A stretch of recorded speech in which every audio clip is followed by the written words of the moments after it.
Hello, hello, everyone. Welcome back to the video series on A Course in Miracles. I'm Tomas Garza. Well, and I say welcome back because I've taken a week off. My wife Cindy and I have moved, and we did it during the past week.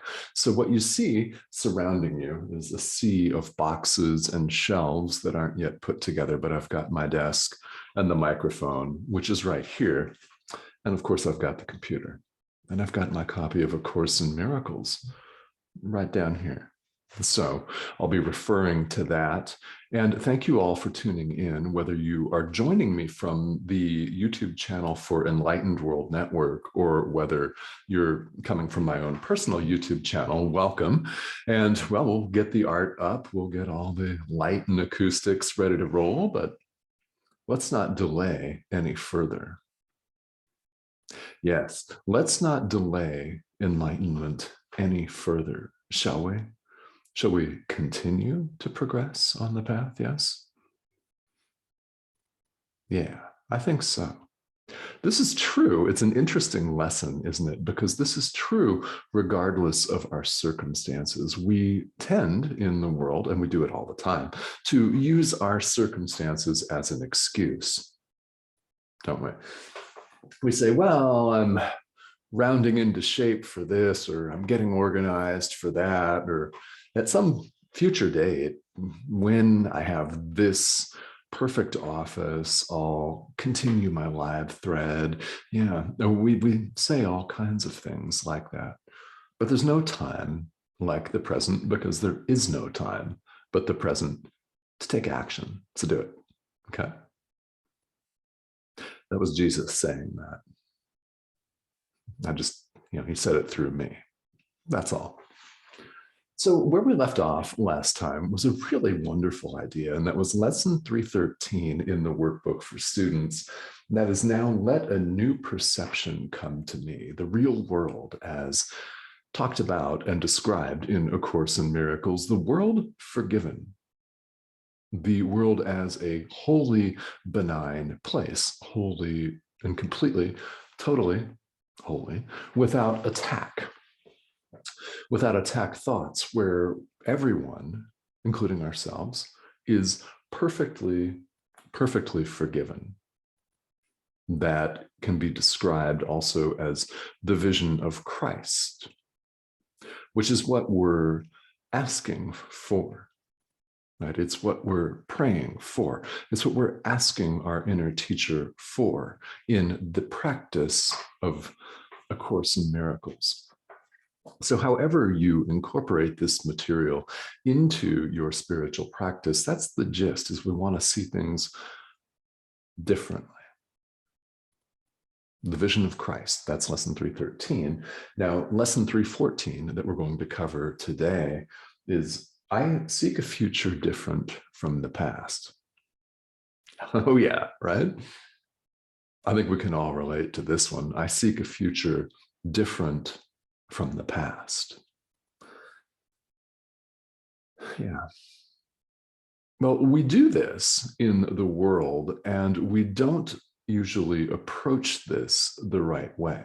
And because of that, we wander in cyclic existence, lifetime after lifetime, getting in our way. And even if you don't go in for the idea of past lifetimes, future lifetimes, reincarnation, doesn't make any difference. Think of this lifetime for you.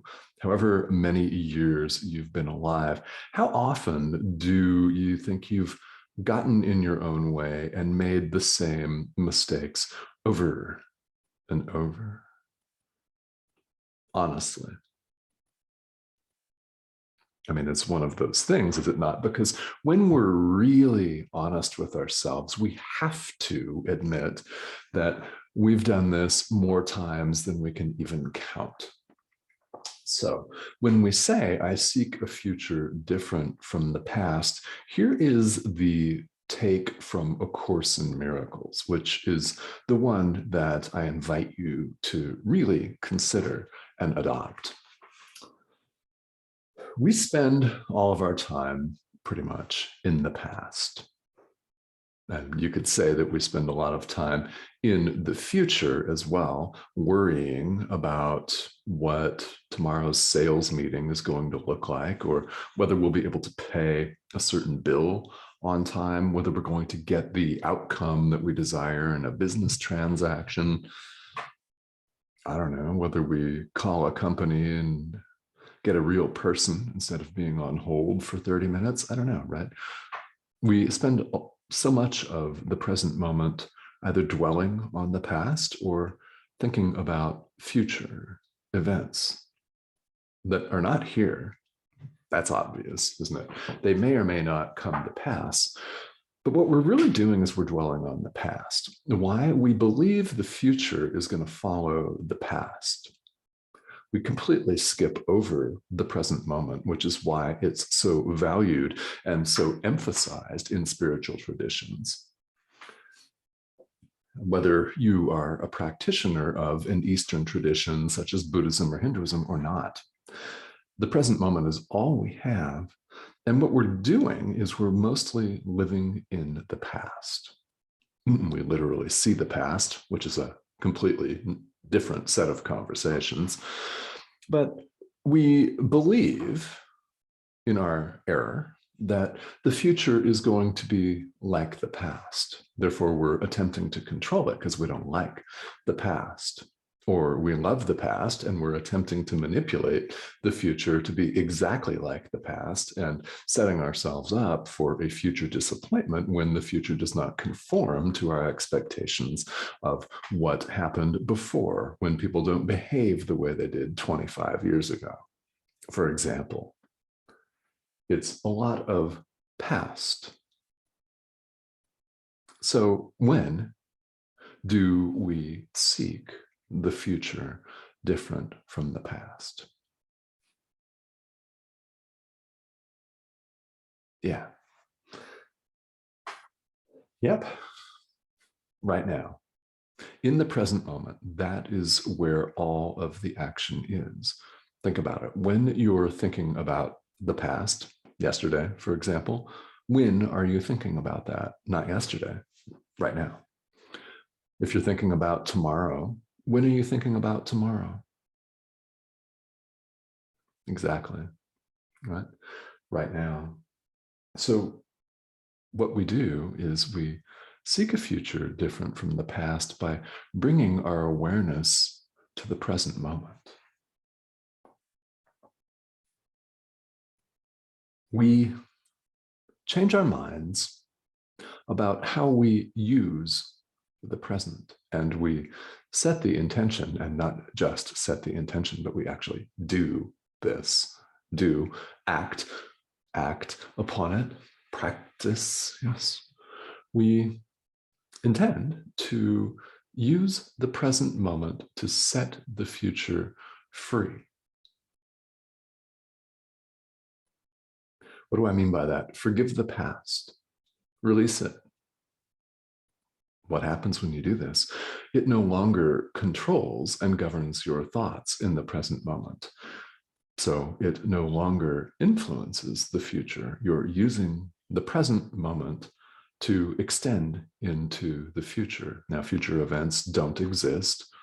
They have not happened yet. So what kind of future events do you want to see? Well, you use the present moment to liberate that. You use the present moment to create a different outcome. Now, I'm not talking about just manifesting the objects of your physical desire.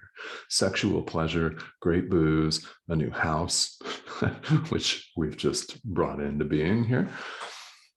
I'm not talking about just that. I'm talking about going beyond merely gratifying the physical to what you really want. And we all know, and you're watching me, so you know that you want the peace of God. Only that.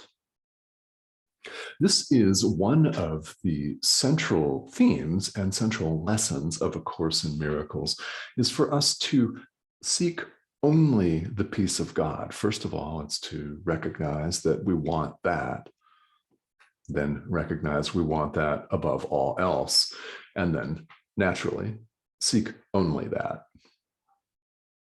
And the interesting thing is, it's always been there. So really, we don't have to seek it. What we do, and A Course in Miracles is very explicit about this, is we remove the barriers to our awareness. The Course puts it, we're removing the barriers to our awareness of love's presence. In other words, we're removing the barriers to our experience, our knowing who we really are. Which, of course, means there's really nowhere to go. Now, if you're instructed to take a physical journey, like Cindy and I just were, then do that. All right, do that. So this is a really, really powerful set of lessons, both lesson 313 and lesson 314. They follow each other in logical sequence because Jesus knows what he's talking about, doesn't he? Yeah, and it's a very important lesson to use the present moment to liberate the future. Forgive in the present moment, forgive the past, extend love, and the future will be more like the present. So we have the choice of either worrying ourselves sick or asking our inner teacher for help in liberating the past and the present and the future. How do we do that? We're present right now. All right, guys. So thank you for tuning in. And well, this will be the first of many lives in a new office that's surrounded by gunk and a lot of empty space right now. So as I figure out the sound and the arrangements of implements and art behind me, I think that rug will make another appearance here. And yeah, all of that fun stuff. I'll be coming to you again. This is a series that I do on the average 6 days a week. I typically take Sundays off. And if you're just joining me, welcome, first of all. Secondly, you can find on my YouTube channel all of these videos. There are well over 350 of them in the series now. And many of them, especially at the beginning, are introductory talks about A Course in Miracles, about the philosophy, about the metaphysics of A Course in Miracles, about what it says, and some highlight reel videos. So those are there for you to peruse, and I invite you to do that. And thank you, as always, for tuning in. I'll see you again very soon.